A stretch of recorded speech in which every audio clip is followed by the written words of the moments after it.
I'm filming 365 seconds every day for 365 days, and this is day 32. We are in Laos right now. We're in Luang Prabang, but we are about to make our way to the north of Thailand in Chiang Rai overnight on this sleeper bus. So it's going to be a long 20-hour bus ride. So I'm going to show you everything about what it's like inside one of these sleeper buses and how to survive a sleeper bus in Southeast Asia. Okay, first things first, before we even get on the bus, there's a few things we need to do in preparation. So, what are you going to wear on a sleeper bus? It's very important to be comfortable, and the second thing that's very important to think about is what kind of country are you in and what are the dress codes. So especially being a woman, a lot of the time when you're on sleeper buses, you stop off in these like little towns at night and you don't want to feel uncomfortable by like being looked at by men or women in a judgmental or sexualizing way. So it's good to like wear a t-shirt, have yourself covered, and then I'm going to wear long pants that are nice and comfy. So you want to be covered and comfortable. The second thing you want to think about is what are you going to bring on the bus. So we have our big backpacks already underneath the bus, but you want to bring your valuables with you. So I've got my laptop and my camera bag that's going to be on me in the bus. You don't want to leave anything valuable underneath the bus. Same with your passport. And you also want to bring some things that are going to help you sleep. But I'll talk about that a little bit later when we're actually getting into our bedtime. And the third thing that's really important that you have to think about that I always forget about is water. So it's really good to get hydrated before you get on a 20-hour bus ride because you don't want to get thirsty and drink a lot of water on a bus ride and then need to pee. They do have stops, but you're not in control of the stops, you're in control of your bladder. So get hydrated before you get on the bus, go to a bathroom that they usually have at the bus stops, bring some water with you, but try not to have any like nice, Cokes or little drinks or shakes with you on the bus because you really don't want to be in a situation where you need to pee into one of these. So yeah, those are the things that we have prepared before we, last thing that's really important actually that I learned is having like very easy slippable on and off shoes like this, because I was originally using sandals and I had to buckle them on and buckle them off so often because usually on these buses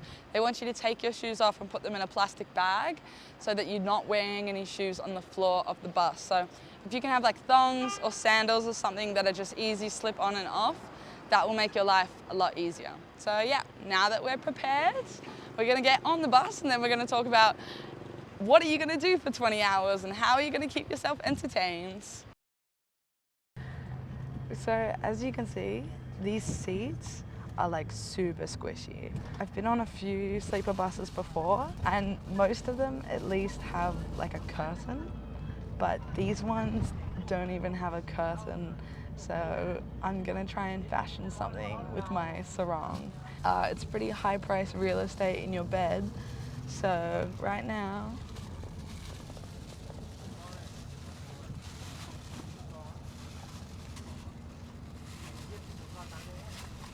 yeah, that might have to be how I'm gonna sleep tonight. It doesn't matter if I'm a bit squishy because I have a trick for falling asleep on sleeper buses, which I will show you when we get to the sleeping part of tonight. Now, once you have your 10-hour plus journey ahead of you, the next question is, what are you gonna do with yourself for the next 10 hours? Well, if you have a laptop, you could do a lot of work on these kind of journeys. My laptop doesn't hold much charge, so I can't do any work with me. So for me, I either bring a book or I download a shit ton of stuff to watch on my phone. A lot of the time these buses have power points to be able to plug your phone into, but this one doesn't. So it's a good idea to bring a power bank so then you can charge your phone. We'll be getting off to have dinner at some point soon. So I'll be able to show you what that looks like because that is always super interesting. The places that they take you out in the middle of absolutely nowhere to have lunch and dinner is crazy. So yeah, I guess we'll check back in for dinner.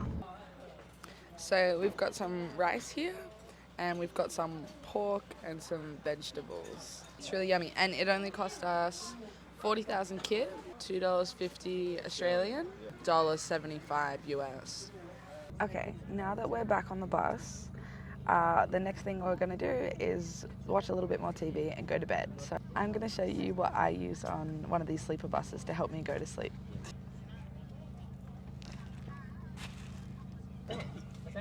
sleeping mask.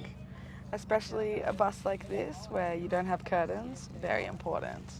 I also have earplugs that I use as well that I put in, and they're going to help with any of the noise. The most important thing that I use to help me go to sleep, especially because I struggle sleeping, but I think anyone on one of these buses probably could do with this, is sleeping pills.